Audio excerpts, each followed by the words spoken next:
Tribuners objek wisata Benteng Kota Pusat Palembang tampil dengan wajah baru, yakni dengan adanya warna cat merah terang dan baru terang di pelataran BKB Tribuners. Wajah baru ini pun menambah daya tarik wisatawan untuk berkunjung ke tempat ini.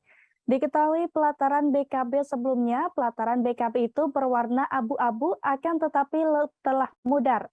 Pengecatan pelataran BKB tersebut diketahui salah satu pedagang yang mengatakan cat ini dilakukan oleh Trikodim 0418 untuk hari perayaan Hari Ulang Tahun TNI ke-77 pada 5 Oktober 2022.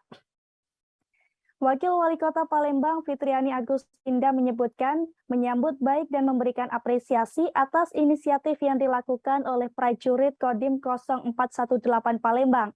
Atas nama pemerintah Kota Palembang dan pribadi, saya sangat mengapresiasi atas apa yang dilakukan TNI dari Kodim 048 Palembang.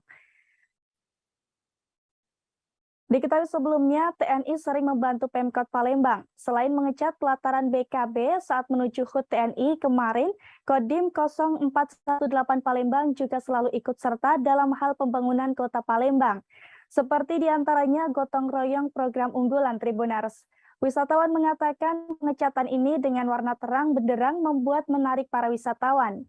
Pantauan di lapangan dari pukul 16 hingga 17 waktu Indonesia Barat, tampak puluhan wisatawan yang datang ke BKB dengan cara mengambil foto di BKB Tribuners.